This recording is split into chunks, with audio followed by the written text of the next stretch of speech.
मध्य प्रदेश की आर्थिक राजधानी इंदौर में एमआईसी मेंबर मनीष शर्मा मामा की ओर से एक पत्र निगम कमिश्नर को लिखा गया है, जहां इस पत्र में मुस्लिम इलाकों से होने वाली टैक्स वसूली की जानकारी मांगी गई है।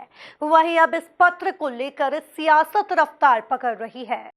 देखिए, ये भारतीय जनता पार्टी के जितने नेता हैं, ये अपने नंबर बढ़ाने के लिए धर्म का सहारा ले रहे हैं, पर इससे इनको ये समझ नहीं आता कि देश को बांटने का काम कर रहे हैं। आपको जानकारी लेनी है तो पूरे इंदौर की लीजिए कि कौन से क्षेत्र पिछड़े हुए हैं और राजस्व की इतनी चिंता है तो सबसे पहले ये सीना ठोक के कहिए कि मैं मेरे वार्ड के सारे घरों के राजस्व पूरे कर भरवा के दूंगा। ये तो कुछ करना है नहीं, लूप लाइन में पड़े हुए हैं अपनी छोटी सी राजनीति को चमकाने के लिए। देश और समाज का बड़ा नुकसान करने पे आतुर है। पहले भी हमने देखा कि महापौर ने भी इसी तरह की बात की थी। अब एमआईसी सदस्य इस तरह की बात कर रहे हैं कि ये एक तरह की निम्न स्तरीय प्रतिस्पर्धा चल रही है इंदौर के अंदर, जिसमें मंत्री भी है, विधायक पुत्र भी है, महापौर भी है, इन सबके बीच में कि हम में से सबसे बड़ा नेता कौन है जो शहर के उन्माद को बिगाड़े। एक तरफ मंत्री महोदय कहते हैं कि मैं उल्टा लटका दूंगा, जबकि उनके साथ 24 घंटे रहने वाला व्यक्ति सिर्फ अल्पसंख्यक क्षेत्रों का नाम लेके इस तरह की बातें करता है। तो ये बांटने का कार्य है कि नहीं है। और मुझे तो यहाँ तक मालूम पड़ा है कि इस कंस मामा का, जो इंदौर के कंस मामा है, इनके खुद के घर का टैक्स बकाया है अभी। देखिए, जहाँ जहाँ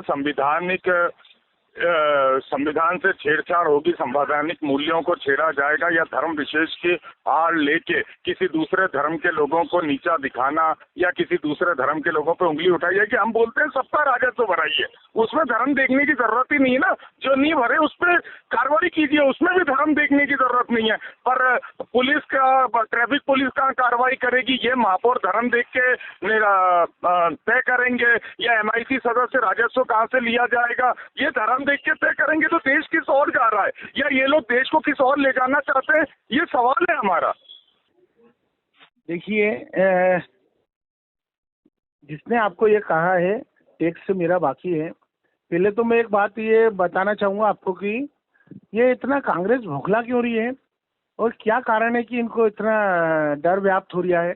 अगर आप लोग सही हैं तो इतना क्यों घबरा रहे हैं भाई। टैक्स भरा, आज नगर निगम रोड बनाती है, विकास करती है। आज हम भारतीय जनता पार्टी की प्रदेश में सरकार है, सेंट्रल में केंद्र में सरकार है और योजनाओं का लाभ भी हम कोई भेदभाव नहीं करते हैं। योजना का लाभ भी हो रहा है, हर जगह सड़कें बन रही है, हर जगह पानी पहुंचाने की व्यवस्था कर रहे हैं। सब चीज़ों का ध्यान नगर निगम और सरकार रख रही है। तो टैक्स अगर नहीं भर रहे हैं तो क्यों घबरा रहे हैं। और मैंने तो बोला है कि अगर कोई गलत होगा तो उस पर कार्रवाई भी करेंगे।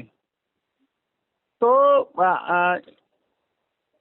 ये नोटंकी जो कांग्रेस कर रही है और ये जो इस प्रकार से कर रहे हैं बिल्कुल गलत है।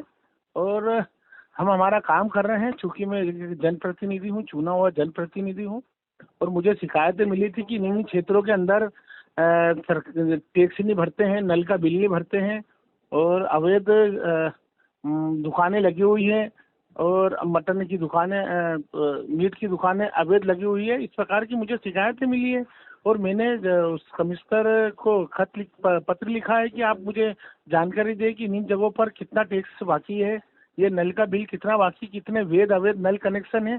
तो इनको डर क्यों बैठ गया है, ऐसा क्या कारण है कि इतना बौखला रहे हैं ये।